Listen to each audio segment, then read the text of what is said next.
E aí, pessoal, boa tarde. Aqui é a professora Eri Lúcia. Mais uma vez, nós vamos conversar um pouco sobre o comportamento organizacional dentro da psicologia organizacional. E aí nós já temos visto bastante conteúdo, bastante conceitos e bastante valores dentro dessa disciplina. Eu quero que vocês relembrem todas as nossas discussões, porque eu vou abrir aqui e eu quero que vocês hoje se dediquem às tarefas, às atividades. Eu estava olhando aqui dentro da disciplina de vocês e percebi que vocês têm algumas tarefas para serem concluídas.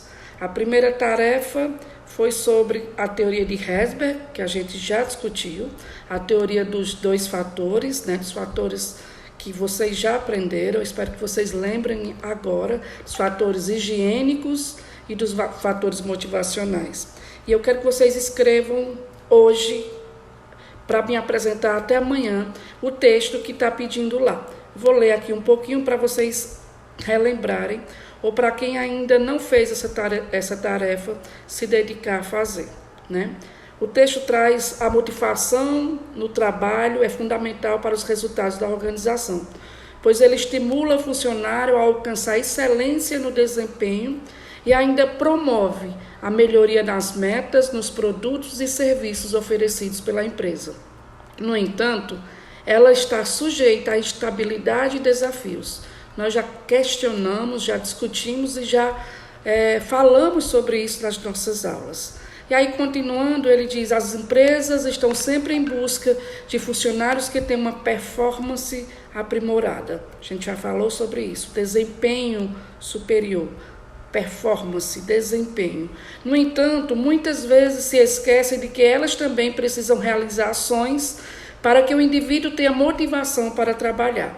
A gente falava da motivação, que ela é algo intrínseca, mas era necessário que os gestores garantissem essa motivação, contribuindo para que a motivação no ambiente de trabalho aconteça. E assim, seus colaboradores sejam mais produtivos, mais eficientes e eficazes, e tenham mais prazer em trabalhar nesta organização.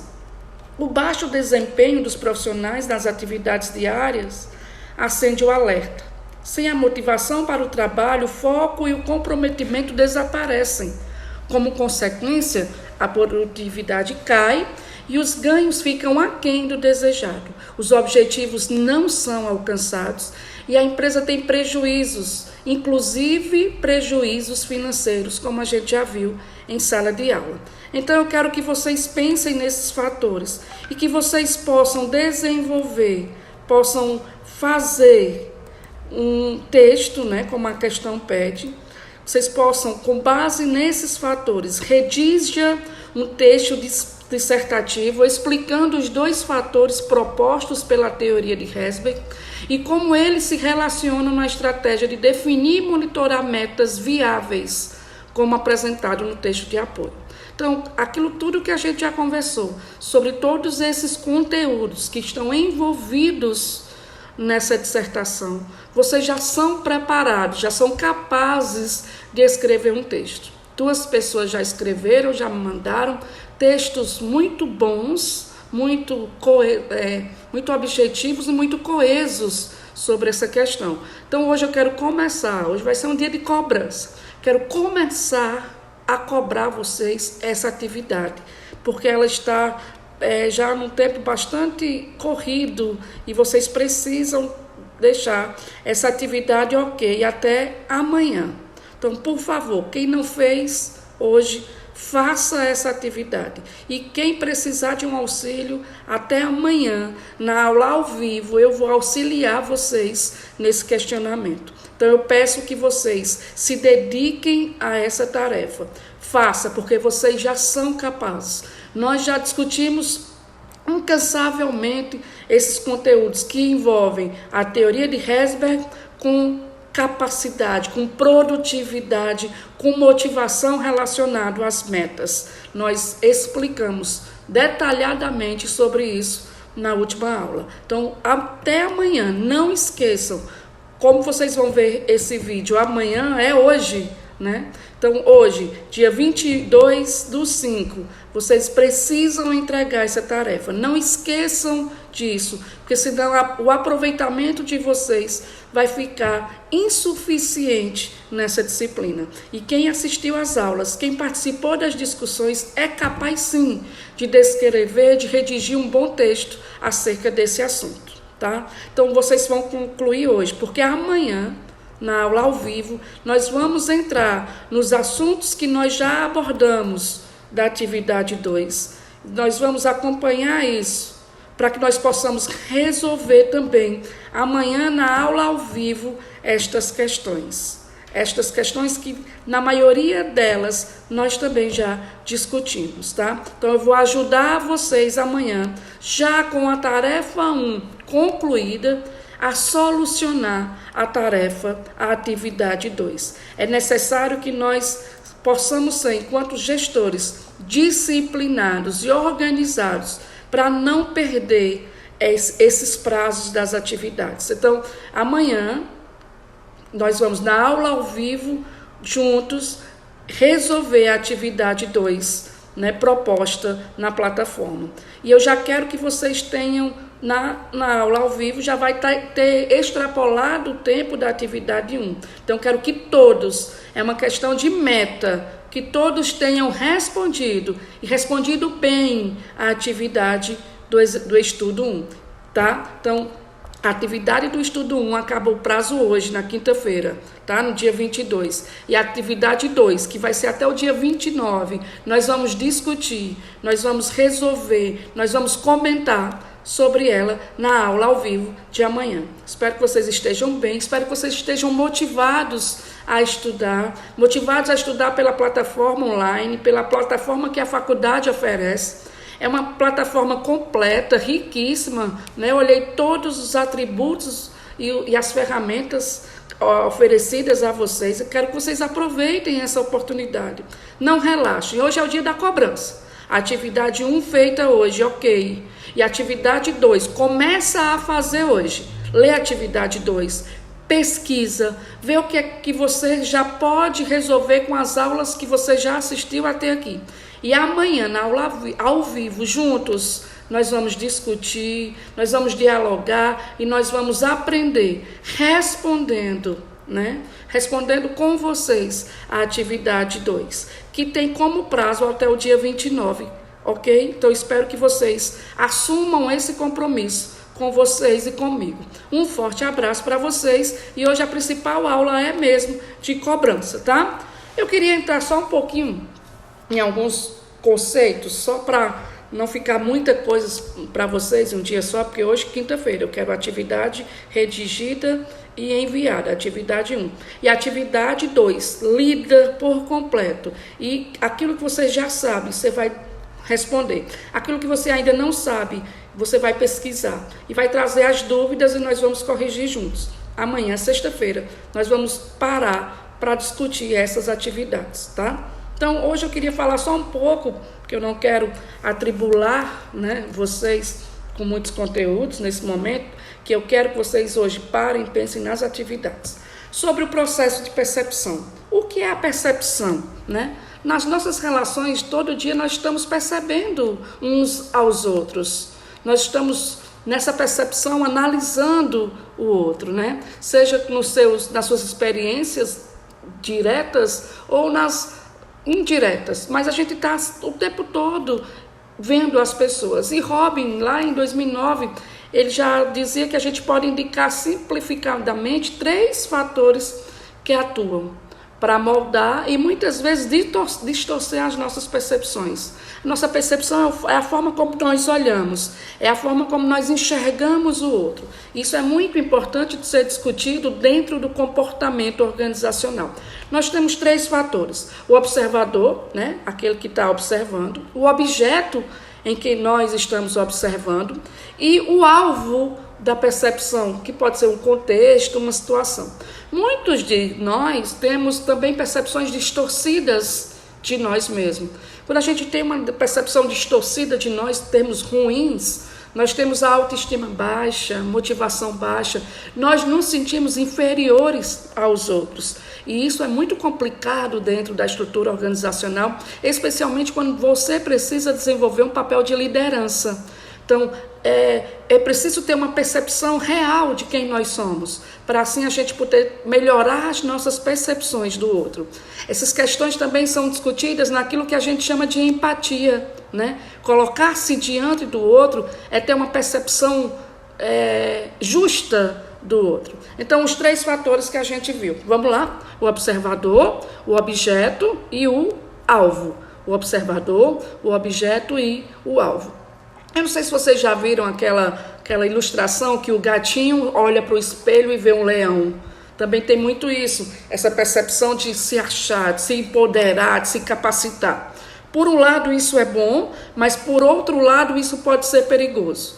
Em que sentido? Da autopromoção, da prepotência. Cuidado para nós gestores não desenvolvermos isso da prepotência, da autossuficiência. É necessário nos ver como leão para nos automotivar, para nos empoderar, para nos encorajar, né? De, dentro do contexto organizacional, conduzir as nossas equipes, conduzir as nossas empresas e conduzir os nossos objetivos para a alta performance. Como a gente já havia dito, alta performance, alta produtividade, excelência naquilo que a gente faz. Então vamos lá, percepção é a forma como a gente vê o outro, e essa percepção, segundo Hobbes, ela tem 3 fatores, que é o observador, o objeto e o alvo, que pode ser percepção, o contexto ou a situação. Nossa percepção pode variar em detrimento às situações que nós somos postos. No momento de muito estresse, nós costumamos diminuir a nossa capacidade de percepção. Nós costumamos diminuir a capacidade de resolver os problemas da organização. Por isso que é importante aquilo que eu já vinha discutindo com vocês, chamado inteligência emocional. É muito importante que os gestores tenham inteligência emocional para ter a sua capacidade de percepção ampliada. E nessa ampliação tenha calma, tenha coerência, tenha perspicácia para resolver os problemas existentes ou para determinadas situações onde você é posto à prova dentro da organização. Ou ainda mais, para prever, para se antecipar a situações que possam vir, gerando oportunidades ou ameaças para dentro da organização. A importância da percepção para os gestores, para que os gestores possam ampliar sua visão, tanto da organização como o mundo, o ambiente organizacional, aquilo que a gente discutiu, do macro e do micro ambiente. Só assim a gente vai poder desenvolver alta performance dentro das organizações. Então é necessário a gente perceber isso. Então nós gestores estamos a todo momento interpretando uma situação ou alguém. É importante lembrar aqueles valores que a gente já vinha discutindo, que determinam inclusive a cultura organizacional. Nós, quando estamos observando, quando estamos no lugar do observador, nós levamos para essa observação nossas características pessoais, nossas atitudes, nossos valores, nossos interesses. E isso influencia diretamente na interpretação que nós vamos ter acerca daquela pessoa ou daquela situação dentro da empresa. E é importante desenvolver valores de integridade, de honestidade, de respeito, de empatia. Enquanto observador, nós levamos as nossas características pessoais para julgar, para perceber ou o outro no sentido do indivíduo ou aquela situação. E é por isso que eu digo, o administrador, a empresa tem a cara de quem administra.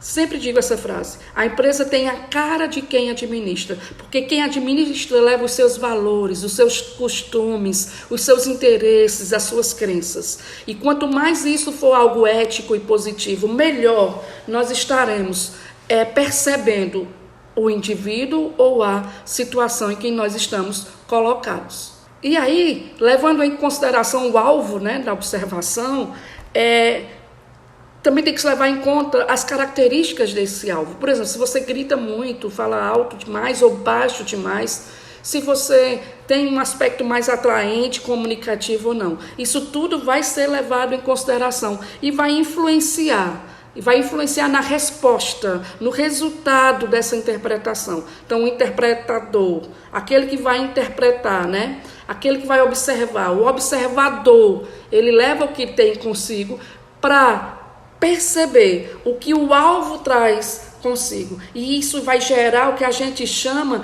de resultado da interpretação. Esses dois valores se chocando. E por último, o contexto, que ele é muito importante, já vem lembra da teoria das relações humanas de Elton Mayo, ou Mayo, que veio lá da experiência do Hawthorne, dizendo que a iluminação, a temperatura, a cor do ambiente vai influenciar nessa percepção. Então veja como a percepção é algo complexo. O ambiente que aquele indivíduo, aquela situação está posta, a iluminação, a cor, o cheiro, a temperatura, todos os fatores ambientais influenciando eu, enquanto observador, com as minhas características, com meus interesses, com os meus costumes, com tudo que eu tenho. Percebendo, motivando, conduzindo o alvo, que é o outro indivíduo, que traz as suas características e que estas características vão ser um suporte, vão ser a porta de entrada para que eu, observador, possa lhe julgar. Por isso que a gente fala muito também em comportamento ético dentro das empresas, em comportamento solidário, colaborativo. Essas são as palavras do momento. Gestão colaborativa, gestão solidária, gestão integrada, para que a gente não julgue as nossas percepções a partir de uma primeira experiência. É preciso nos aprofundarmos nos relacionamentos, para que a gente possa julgar, perceber, definir o outro, não só a partir daquele primeiro momento, mas a partir do aprofundamento dos nossos valores, ok? Aí eu lembro de uma frase bem legal para a gente concluir essa parte, que diz: nós não vemos as coisas como as coisas são, nós vemos as coisas como nós somos. Isso é uma verdade. A partir daquilo que a gente traz de interesse, de valores, de comportamento, de emoções, nós percebemos o outro a partir do que nós somos. Tá? Isso é muito importante ser considerado a partir do comportamento organizacional e da gestão dentro de empresas. Lembra-se, não vemos as coisas como são, nós as vemos como nós somos. Por isso que nós, administradores, temos uma responsabilidade crucial de sermos, antes do que tudo, honestos, respeitadores, entregarmos valores sociais, termos relacionamentos interpessoais positivos, estar engajados em questões ambientais. Isso tudo vai aumentar a percepção dos clientes, da sociedade, de todos os stakeholders envolvidos no ambiente desta organização, agregando valor à marca, trazendo consolidação e valor ético, moral para as marcas. Por isso, a nossa responsabilidade vai para além das paredes organizacionais, porque ela é um valor situacional em todos os campos que nós ocupamos enquanto administradores. Então, que vocês não esqueçam disso, não esqueçam desse fator muito importante. Então, pessoal, existe um modelo, né, de processo de percepção que está numa figurinha desenhada lá em 1998. E esse modelo, ele diz que nós, seres humanos, indivíduos, sofremos estímulos ambientais. Como a gente aprende lá na nossa infância, sentir, ouvir, ver, cheirar, provar. E esses estímulos, sentir, ouvir, ver, cheirar e provar, faz com que a gente tenha uma atenção seletiva e processos marcadores pessoais. Essa atenção seletiva vai a partir daquilo que nós, indivíduos, temos de características. Nosso cérebro, ele faz uma avaliação rápida, de forma inconsciente, com essas informações básicas. E ele caracteriza se elas são relevantes para nós ou não. Então, as nossas experiências influenciam muito no nosso modelo e no nosso comportamento. Então, se dá através dos estímulos ambientais. Vamos lembrar: sentir, ouvir, ver, cheiro e prova. Por isso que hoje tem empresas ganhando bastante dinheiro vendendo aroma.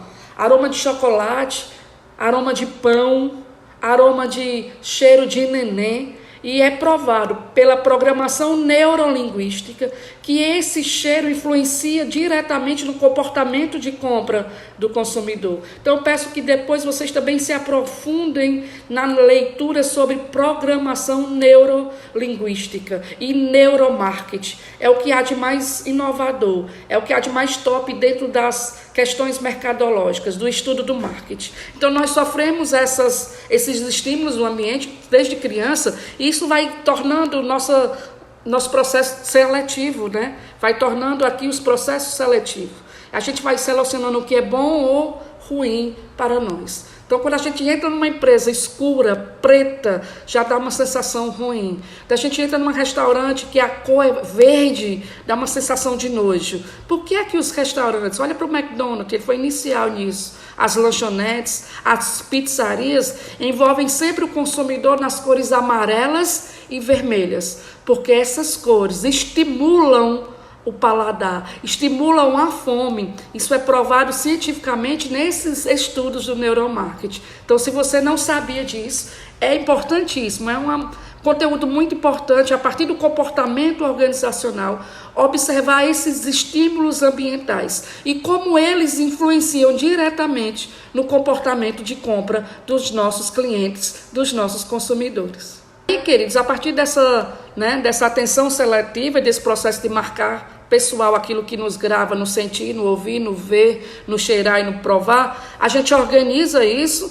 e faz uma interpretação perceptiva. Eu percebo o outro a partir daquilo que eu tenho e daquilo que ele traz. Lembra disso, né? E aí gera isso, atitudes e comportamentos. Por isso que nós, gestores, precisamos estimular esse ambiente para que as atitudes e comportamentos sejam aquelas desejáveis, sejam atitudes e comportamentos desejáveis e traçados lá nas políticas organizacionais que nós definimos, enquanto donos ou enquanto administradores dessas organizações. E aí a percepção é o processo de receber informações, né, sobre o mundo à nossa volta e de criar sentido para elas. Então, percepção, processo de receber as informações do mundo à nossa volta e de criar sentido para essas informações que a gente recebe. E o que é uma atenção seletiva? É o processo de entender algumas informações recebidas pelo nosso sentido de ignorar outras. A gente seleciona. Já viram que a gente lê e só gravou aquele pedacinho? Alguém conversou com a gente e a gente só gravou aquele pedaço. A gente esteve num parque lindo e só lembra daquela flor rosa. A gente esteve numa praia linda e só lembra daquele momento do pôr do sol. A gente fez um processo seletivo. E depois tem a tendência à confirmação. É o processo de filtrar as informações contrárias àquilo que a gente traz enquanto valores e pressupostos. Isso é muito complexo, mas isso é muito importante que cada um de nós percebamos isso em nós. Especialmente se a gente quer ser um gestor eficiente, se a gente pretende dirigir grandes empresas. Porque quanto mais pessoas, mais percepções, e se essas percepções forem distorcidas, mais conflitos e mais julgamentos nós vamos fazer com as pessoas e com as situações. Ok, pessoal? E aí, minha gente, eu queria também parar aqui para eu lembrar vocês de um conteúdo muito legal relacionado a isso. Existem dois tipos de comunicação na empresa, ou nas pessoas. A comunicação verbal e a comunicação não verbal. A comunicação verbal é aquela que se verbaliza, né? E aí a gente precisa ter muito cuidado com essa comunicação. Quanto mais for eficiente a nossa comunicação, menos ruídos esta comunicação vai trazer e menos conflitos. Eu já tinha dito na aula que um dos principais problemas da organização é a comunicação que não é objetiva, que não é clara, que não é limpa. E isso traz ruídos entre quem está emitindo e quem está recebendo. Então, comunicação verbal, ela precisa ser o quanto antes reavaliada, discutida, conversada, planejada. É preciso a empresa estabelecer processos de comunicação claro. Cuidado com aquilo que a gente coloca como aviso escrito, os erros das grafias. A gente precisa ter um cuidado na comunicação. Existem também, e eu quero que vocês, enquanto gestores, estudando o comportamento humano dentro das organizações, percebam a comunicação não verbal. O que é a comunicação não verbal, Erilúcia? É aquela que não se verbaliza, mas aquela que se percebe no comportamento físico, nos gestos, no olhar, no sorriso. As pessoas que olham assim, elas estão desmotivadas. As pessoas que são assim, a gente conduz, define quanto motivadas. Preste atenção naquilo que as pessoas falam sem dizer nada. Prestem atenção no comportamento, no andado, no olhar das pessoas. Quanto gestor, muitas vezes as pessoas estão passando conflitos, problemas, estão tristes e os gestores não percebem, porque eles ainda estão com foco no produto, com foco no andar de cima, na gestão apaga-incêndio, na gestão com as pessoas e para as pessoas. É uma responsabilidade importante do gestor perceber os seus colaboradores nas suas expressões não verbais. O corpo fala. Não sei se vocês já viram esse texto, tem um livro chamado Corpo Fala. E é importante que vocês possam conhecer, porque essa expressão vai dar para vocês uma percepção do outro, às vezes, mais importante do que quando ele verbaliza, do que quando ele fala. Isso se estende também para os clientes. Muitas vezes o cliente reage de algumas formas que os vendedores não sabem perceber ou interpretar, porque não usaram da inteligência emocional, porque não tiveram treinamentos para isso e por isso não foram formados a conhecer o comportamento do consumidor. Apenas estão preocupados em vender produtos. E isso é muito sério. Hoje em dia, os vendedores precisam ser formados um pouco na psicologia organizacional para entender o comportamento do consumidor e aí poder tornar o seu processo de venda ainda mais eficiente e ainda mais eficaz. Então, prestem atenção às expressões não verbais, que é aquelas que não são ditas, mas são expressadas no seu corpo, no seu olhar, na sua curvatura, na sua percepção, no seu andado, tá? É preciso que nós percebamos, enquanto gestores, e possamos conhecer os nossos colaboradores, a ponto de identificar quando a expressão desse colaborador, dessa pessoa, não tiver de motivação, de entusiasmo, de determinação, para que nós, gestores, possamos conversar e contribuir para o equilíbrio emocional desse colaborador. Ok, minha gente? E aí, falando da inteligência, das habilidades, né? Como a gente já vem discutindo muito isso, eu queria apresentar para vocês que Robin chama, né? O que Robin apresenta das 7 dimensões da inteligência, tá? Isso é importantíssimo para nós, gestores. E eu vou dizer aqui as 7 dimensões e vou tentar descrever. Isso tem lá no material de vocês também, vocês podem observar. Primeira dimensão, isso vocês vão precisar também para os exercícios de vocês, é aptidão numérica. O que é aptidão numérica? Número.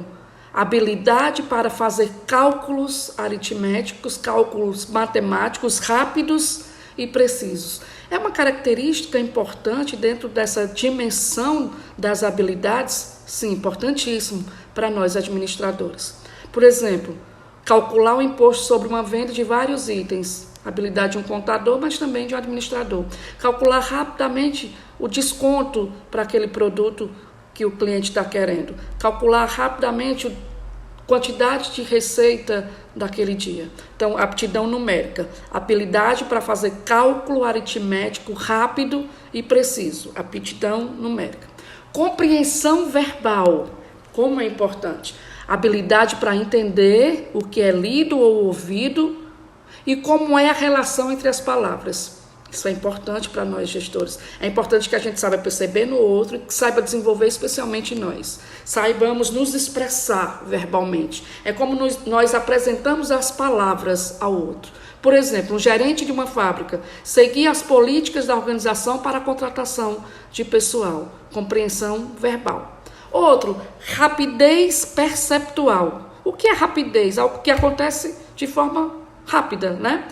Habilidade para identificar semelhanças e diferenças visuais de maneira rápida e precisa. Então, rapidez perceptual. Habilidade para identificar semelhanças e diferenças visuais de maneira rápida e precisa. Por exemplo, o investigador de um incêndio, investigar pistas de incêndios criminosos, investigar vestígios de criminalidade dentro desse incêndio. O que é o raciocínio indutivo? Então, vamos com aptidão numérica, a primeira, habilidade de fazer cálculos rápidos e precisos, compreensão verbal, entender o que é lido e ouvido e como é a relação entre as palavras, rapidez perceptual, habilidade para identificar semelhanças e diferenças visuais de maneira rápida e precisa. Raciocínio indutivo, habilidade para identificar uma sequência lógica de um problema e, em seguida, resolvê-lo. Por exemplo, quando a gente vai fazer pesquisa de mercado, fazer a previsão de demanda de um produto para o período futuro. Lembra da sazonalidade que a gente já tinha conversado? Isso é muito importante quando a gente vai trabalhar as questões de marketing, as questões mercadológicas. Racionalidade ou raciocínio indutivo, que é a habilidade de identificar uma sequência lógica em um problema e resolver. E o que é o dedutivo? Se o raciocínio indutivo é a habilidade para identificar uma sequência lógica, né, em um problema e em seguida resolvê-lo, o dedutivo é a habilidade para usar a lógica e avaliar as implicações de um argumento. Ele é qualitativo. Um supervisor, por exemplo, escolher se ele vai optar por uma sugestão feita por funcionário ou não.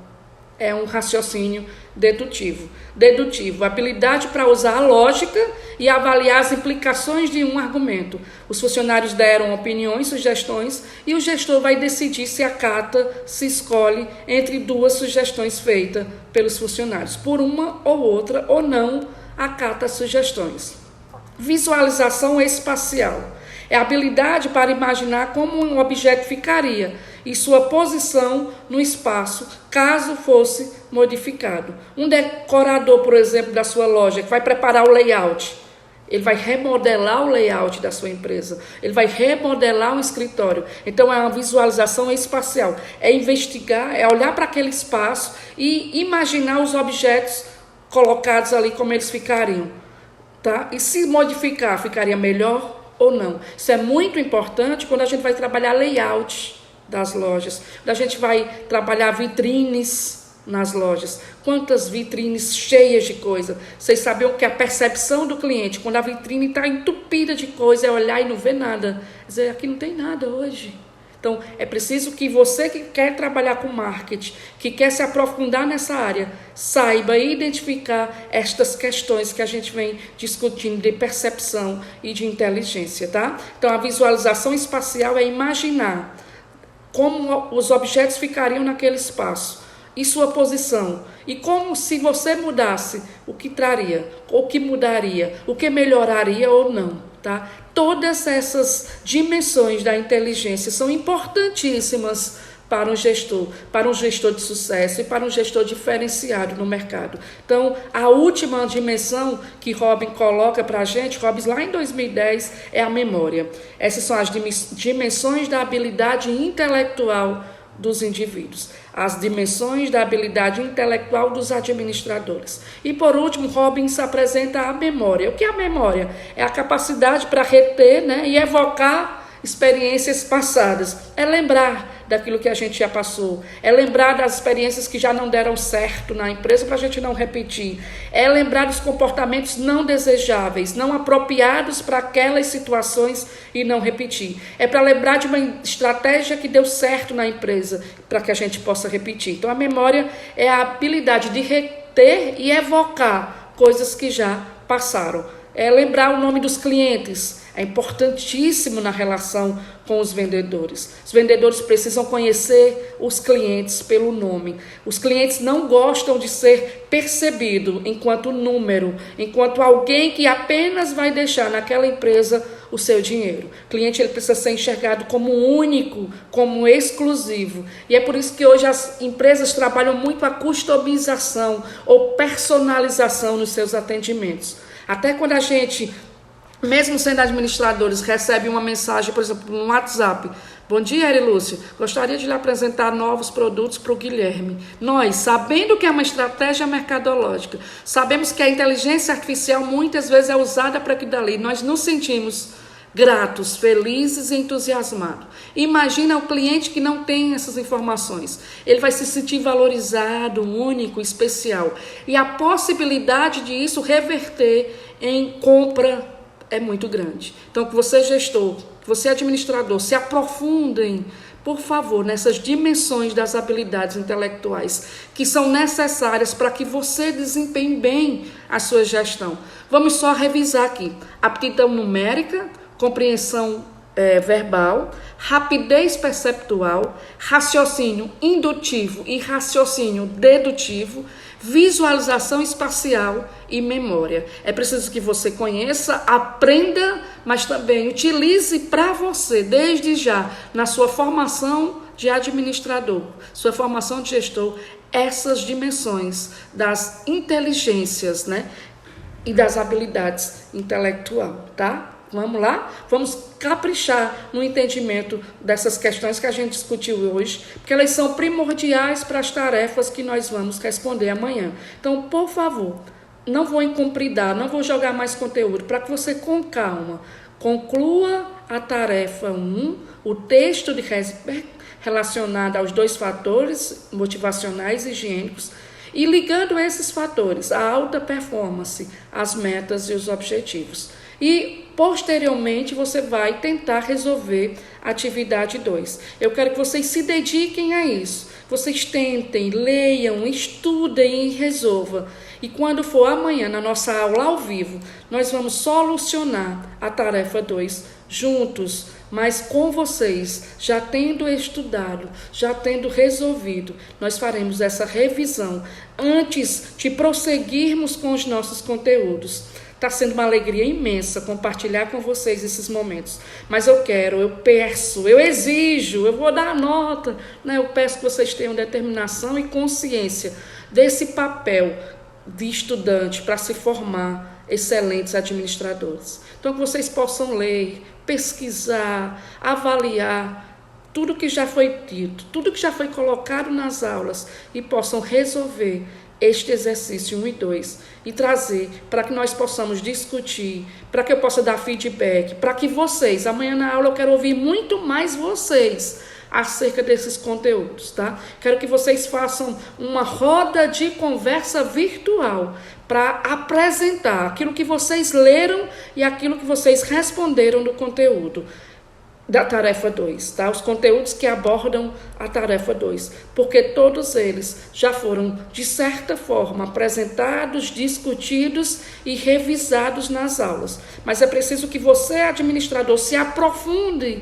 né? Preciso que você se aprofunde desse conhecimento, para que você possa ter uma formação completa, uma formação de excelência, porque o Brasil, porque o Ceará, porque a sua cidade está precisando, antes de mais nada, de administradores para salvar as empresas depois dessa crise tão grande que alastrou mundialmente as pessoas no aspecto psicológico, social e especialmente econômico e financeiro. Então, eu espero amanhã vocês com essas respostas para a gente discutir. E vocês vão apresentar e vocês vão justificar as respostas que vocês deram. E juntos, mais uma vez, nós vamos construir um laço, um vínculo de aprendizado e nos tornarmos ainda melhores. Administradores ainda melhores. E lembra da percepção. Você leva o que você tem e você julga, percebe o outro a partir disso que você traz. Quanto mais inteligência, quanto mais habilidade, quanto mais competência